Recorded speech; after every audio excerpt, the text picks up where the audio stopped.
आजच्या या तातडीनं बोलवलेल्या सर्व कार्यकर्त्याच्या बैठकीसाठी उपस्थित असलेले या व्यासपीठावर ॲडव्होकेट शरद जामदार, ज्यांनी आता आपल्या समोर मार्गदर्शन केलं ते माजी सभापती विलास बापू वाघमोडे, नीरा भीमा कारखान्याचे चेअरमन लालासाहेब पवार, आमचे ज्येष्ठ मार्गदर्शक शिवाजी आबा हंगे, मुरलीधर काका निंबाळकर, देवराजी जाधव, उदयसिंह पाटील, मयूर पाटील, या मंचकावर उपस्थित असलेले तानाजीराव नाईक, रघुनाथरावजी राऊत, इथं उपस्थित असलेल्या अंकिता राजवर्धन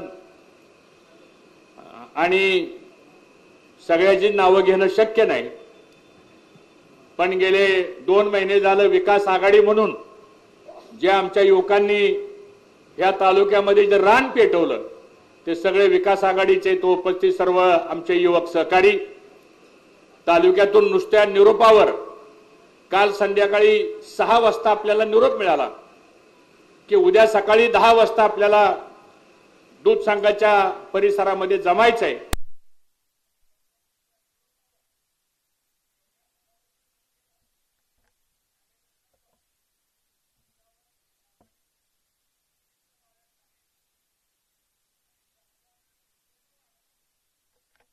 आणि एखादा निर्णय घेतला तर त्या निर्णयाच्या मागे ठाम उभा राहणारे समोर उपस्थित सर्व बंधू भगिनी, सर्व युवक सहकारी मित्र आणि मोठ्या संख्येने आलेले आमचे सगळे पत्रकार बंधू भगिनी आणि माझ्या युवा मित्रांनो, मी आपला जास्त वेळ घेणार नाही कारण 2-3 विषय करता आपण एकत्र जमलेलो। आज सुरुवातीला इथं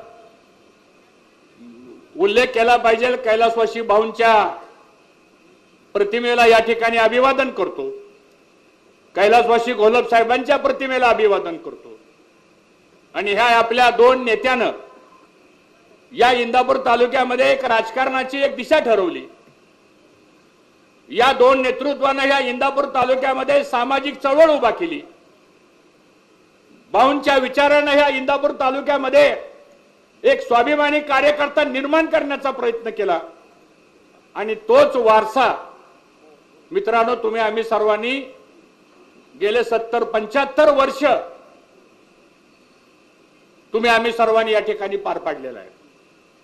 हा इंदापूर तालुका स्वाभिमानी आहे, हा इंदापूर तालुका अन्याय सहन न करणारा तालुका आहे आणि हा इंदापूर तालुका योग्य दिशेने वाटचाल करणाराही हा इंदापूर तालुका आहे। हे मी काय वेगळं सांगण्याची मित्रांनो आज या ठिकाणी आवश्यकता नाही आणि म्हणून आज आपण 2 गोष्टी करता या ठिकाणी आपल्याला बोलवलेलं आहे। एक तर उद्याच्या विधानसभेच्या निवडणुकीच्या संदर्भामध्ये काय निर्णय घ्यायचा, पक्षाच्या बाबतीतला काय निर्णय घ्यायचा आणि त्यानंतरच्या पुढच्या निवडणुकीची रणनीतीच्या बाबतीमध्ये आपण काय ठरवायचं, यासाठी आपल्या सर्वांना आज या ठिकाणी बोलवलं। आपण एवढ्या प्रचंड संख्येने आला याबद्दल अंतःकरणापासून मनापासून आपल्या सगळ्यांचं मनापासून स्वागत करतो, आपल्या मनाचं अभिनंदन करतो। मित्रांनो 2 महिने झाला आपण तालुक्यामध्ये फिरतोय, जिल्हा परिषद वाईज आपल्या बैठका चालू आहेत, गावगावच्या आपल्या बैठका चालू आहेत, विविध कार्यक्रमाच्या निमित्तानं आपण एकत्र जमतोय आणि या सगळ्या बैठकांच्या माध्यमातून सगळ्या तालुक्यातल्या जनतेचा एकच आवाज आहे की भाऊ आपल्याला निवडणूक लढवावी लागेल। मला तुम्हाला 2 प्रश्न विचारायचे की आज आपल्याला अंतिम निर्णय घ्यायचा आहे आपल्याला का नाही घ्यायचा निर्णय, सांगा आपल्याला निर्णय घ्यायचा आहे का नाही घ्यायचा, जरा मोठ्यानं सांगा घ्यायचा आहे का नाही घ्यायचा आहे। आणि मग आपल्याला जर निर्णय घ्यायचा असेल तर आपल्याला विधानसभेच्या निवडणुकीच्या संदर्भामध्ये काल राष्ट्रवादी काँग्रेस पक्षाचे ज्येष्ठ नेते आदरणीय पवार साहेबांनी मला काल बोलवलं आणि काल 12:30 वाजता सिल्वर ओकला त्यांची आणि माझी बैठक झाली आणि त्या बैठकीमध्ये भागवत भाऊ इकडे या.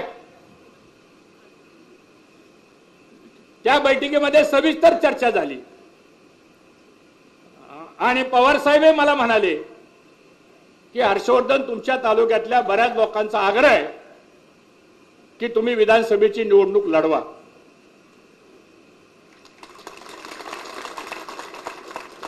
पुन्हा मला म्हणाले, तुम्ही काय निर्णय घेणार आहे? तुम्ही तर भारतीय जनता पक्षात आहात. म्हणलं साहेब आपण सांगा काय करावं. साहेब म्हणले, तुमच्या जनतेचा आग्रह असेल तर तुम्ही निर्णय घ्या आणि तुम्ही निर्णय घेतल्यानंतर बाकीच्या गोष्टीची जबाबदारी माझी राहील. अशा पद्धतीची चर्चा मित्रांनो काल झाली. मग आता मला तुम्हाला प्रश्न विचारायचा आहे की आपण राष्ट्रवादी काँग्रेस पक्षामध्ये प्रवेश करायचा का नाही करायचा? प्रवेश करायचा का नाही करायचा? मग आपल्या सगळ्यांच्या साक्षीनं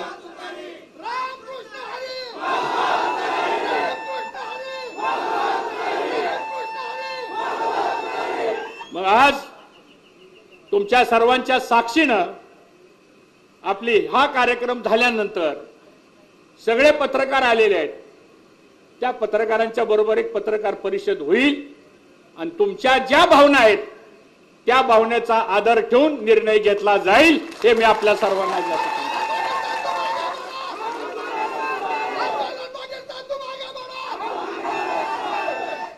दुसरी चर्चा आमची झाली की त्यांना भेटण्याच्या अगोदर मी मागच्या 4 दिवसापूर्वी उपमुख्यमंत्री देवेंद्र फडणवीस साहेबांना सुद्धा भेटलो. रात्रीची त्यांनी वेळ दिली. 1.5-2 तास त्यांची आणि माझी सविस्तर चर्चा झाली. त्यांनी काय प्रस्ताव माझ्यासमोर ठेवले, त्यांनी काय भूमिका माझ्यासमोर मांडली, मी पण माझी भूमिका त्यांच्यासमोर मांडली आणि त्यांनी मांडलेल्या भूमिकेवर, मी मांडलेल्या भूमिकेवर 2 महिन्यामध्ये तुम्ही माझ्याकडे धरलेला आग्रह, त्या बाबतीतली भूमिका, या सगळ्या प्रश्नांच्या बाबतीमध्ये माझी आणि देवेंद्र फडणवीस साहेबांची सविस्तर चर्चा झाली.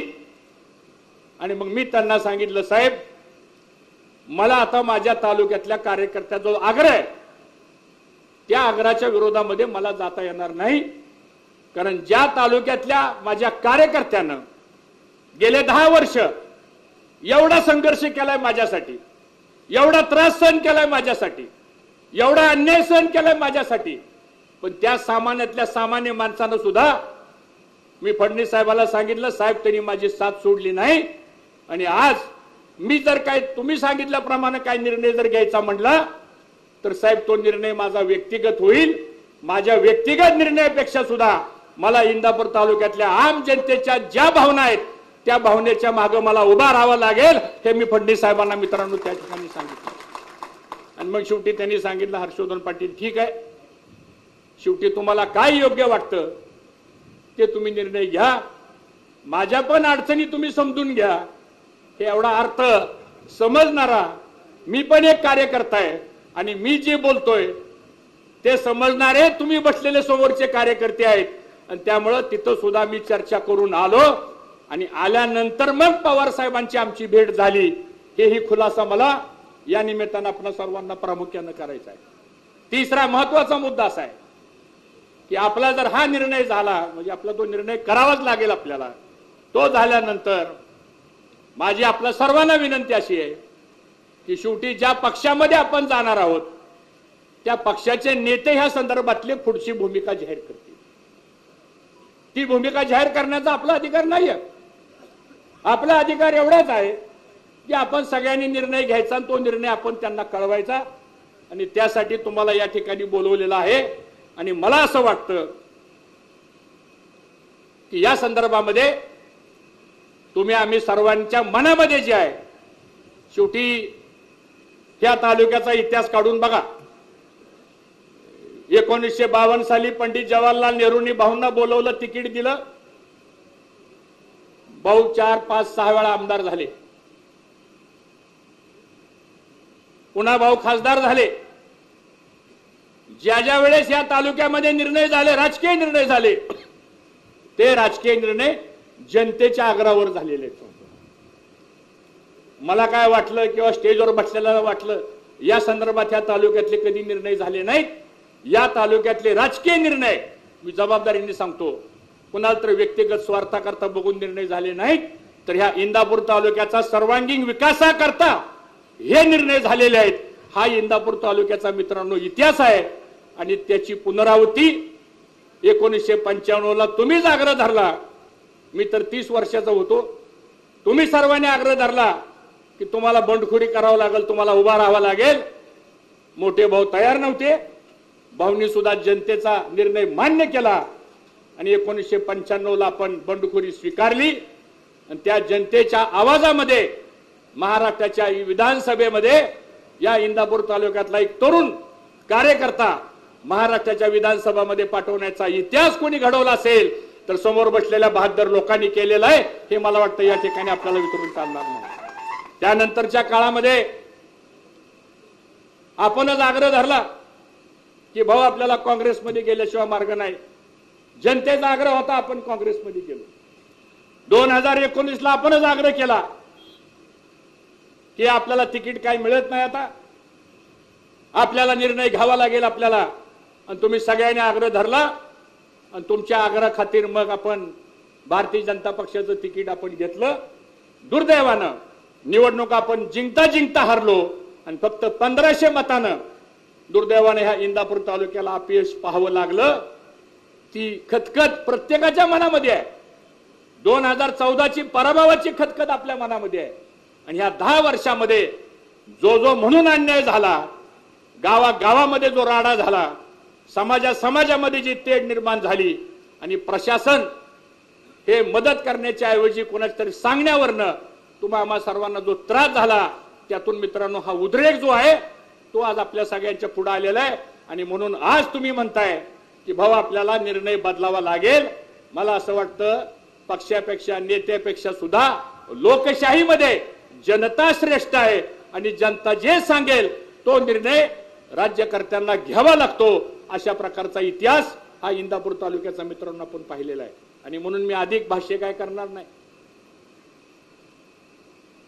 माझी आपल्याला 2 गोष्टीची एक विनंती आहे. आपल्याला कुणाबद्दल काय वाईट बोलायचं नाही. तुम्ही सुद्धा कुणाबद्दल काय वाईट बोलू नका. आपल्याला टीका करायची का वाईट बोलायचंय का उद्याच्या भविष्यातला विजय मिळवायचा एवढं सांगा मला तुम्ही. काय मिळवायचंय? मग हे सगळं जर आपल्याला घडवायचं असेल तर सगळ्या गोष्टी संयमानं शांतपणानं आपण घ्या. या इंदापूर तालुक्यामध्ये 60 वर्ष आपण विजयही बघितलेला आहे आणि 10 वर्षातला पराभवही बघितलेला आहे.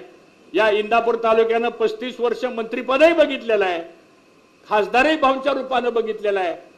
आणि तसं पाहिलं तर पवार साहेबांचं कुटुंब आणि आपल्या कुटुंबाचे व्यक्तिगत संबंध आहेत. राजकीय विषय वेगळे पण व्यक्तिगत संबंध आहेत. मोठ्या भाऊंच्या काळापासून जर आपण बघितलं तर व्यक्तिगत संबंध हे 6 दशकाचे आपले आहेत.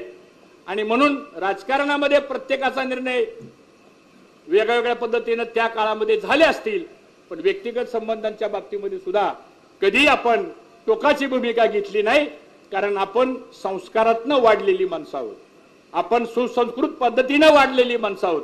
आणि म्हणून कुणावर टीका करू नका, कुणाला काय बोलू नका, कुठल्या ह्या विषयावर चर्चा करू नका, अंदाजपंचे काही सोशल मीडियावरती काही लिहू नका. जे व्हायचंय ते सगळं व्यवस्थित होईल. आणि म्हणून आपल्याला मागच्या 10 वर्षाचा जो त्रास झालेला आहे ते जर दुरुस्त करायचं असेल तर मला असं वाटतं इथं आलेला प्रत्येक जण हा उद्याच्या परिवर्तनामधला महत्वाचा घटक आहे आणि त्या पद्धतीने आपण मित्रांनो काम करूया. एवढीच मला आपल्या सर्वांना विनंती करायची आहे. आज इथं ज्यांनी ज्या भावना व्यक्त केल्या, गेले महिना 2 महिने ज्या पद्धतीनं सर्वांनीच आपल्या भावना व्यक्त केल्या, मी व्यक्तिशः मनापासून सर्वांचा ऋणी आहे. मी कार्यकर्ता असा आहे, मी काय पदाला हपापलेला माणूस नाही. राजकारणामध्ये समाजकारणामध्ये इथं काय लिहिलंय तेच घडणार आहे. त्यामुळे त्याची फार चिंता आपण मित्रांनो करण्याची आवश्यकता नाही. पण एक गोष्ट मात्र मी आपल्याला ग्वाही देतो की येणाऱ्या पुढच्या काळामध्ये इंदापूर तालुक्याचा वनवास, राजकीय वनवास हा संपुटात आल्याशिवाय राहणार नाही आणि एक नव्यानं विकासाचं पर्व सुद्धा या तालुक्यामध्ये आपण निर्माण केल्याशिवाय राहणार नाही. एवढीच भूमिका मी आपल्या सर्वांच्या माध्यमातून या ठिकाणी घेऊ इच्छितो. पुन्हा एकदा आपण आल्यानंतर बरीच लोक आज काही येऊ शकलेले नाहीत. गावागावामध्ये गेल्यानंतर मला असं वाटतं की त्याही माणसांची संपर्क आपला राहिला पाहिजे, त्याही लोकांशी आपण बोललं पाहिजे आणि जो काही निर्णय जाहीर करायचा असतो म्हणजे आपला रोल फक्त त्यांच्या पक्षामध्ये प्रवेश करणं हा आपला रोल आहे, बाकीचा रोल आपला नाहीये. मग त्यांच्या पक्षात प्रवेश करताना मग तारीख कोणती असेल, पुढचं काय होणार आहे हे बोलण्याचा आपला अधिकार नाही. त्यामुळे आपल्या सगळ्यांचा एवढाच मुद्दा आहे की आपल्याला त्या पक्षात जायचंय. मी पुन्हा विचारतो, आपल्याला त्या पक्षात जायचंय का? एकदा हात वर करून सांगा, जायचंय का? मग आपल्या सगळ्यांच्या मनाप्रमाणे मी आता पत्रकार परिषद घेऊन या संदर्भातली भूमिका स्पष्ट करतो आणि त्यानंतर जी काही तारीख आणि जो काही निर्णय या पक्षाचे जे प्रमुख घेतील त्याचा तुम्हाला 2 मिनिटांमध्येच लगेच कळणार आहे. ते काही वेगळं सांगण्याची आवश्यकता नाही. पण एक मात्र पुन्हा मला सांगायचंय की उद्या काय जरी झालं तरी 2 वेळच्या निवडणुकीचा जो अनुभव आपल्याला आलेला आहे त्या अनुभव मात्र जमेत धरला पाहिजे आणि काही जरी झालं तरी पुन्हा तिसऱ्यांदा उद्या आपल्याला लढाईची वेळ आल्यानंतर आपण कुठं कमी पडता कामा नये. एवढी मात्र खबरदारी मला असं वाटतं तुम्ही सर्वांनी घेण्याची आवश्यकता आहे. एवढंच मला या ठिकाणी सांगायचंय. खरंच मी स्वतःला धन्यवाद समजतो. मुरली काका, माणसं पद असताना बरोबर राहत नाहीत, माणसं मोठमोठी पद असताना सुद्धा बरोबर राहत नाहीत. पण आज 10 वर्ष झालं माझ्यासारखा एक सामान्य कार्यकर्ता कुठलंही वैधानिक पद नसताना सुद्धा आज हजारो लाखोच्या संख्येनं माणसं एका छत्राखाली राहतात. मला असं वाटतं पदापेक्षा सुद्धा ती निष्ठा महत्वाची आहे, ते प्रेम महत्वाचं आहे, तो आशीर्वाद महत्वाचा आहे आणि तेवढंच आपण आमच्या पाठीमागं ठेवावं. हे पाटील कुटुंबीय आपलं आहे, तुम्ही पाटील कुटुंबियाचे आहोत आणि सारा इंदापूर तालुका एकच कुटुंब आहे असं समजून आपण मित्रांनो वाटचाल करूया. एवढंच आवाहन करतो. आपल्या सर्वांचं स्वागत करतो आणि माझी विनंती आहे की हे झाल्यानंतर कृपा करून आत गर्दी कोणी करू नका, कारण बरेचसे पत्रकार मित्र आमचे आलेले आहेत. ते सगळे आत हॉलमध्ये बसतील आणि पत्रकार परिषद झाल्यानंतर मग आपल्याला ह्या सगळ्या गोष्टी स्पष्टपणानं कळतील. एवढंच मला या ठिकाणी सांगायचं. तोपर्यंत आपण थांबायला काही हरकत नाही. 5-10 मिनिटांमध्ये आतला विषय संपेल आणि मग आपल्याला या ठिकाणी येऊन पुढचं काय नियोजन करायचंय, कसं करायचंय या संदर्भातली भूमिका आपण जाहीर करू. एवढंच सांगतो ना आपल्या सर्वांचं अभिनंदन करतो. जय हिंद, जय महाराष्ट्र.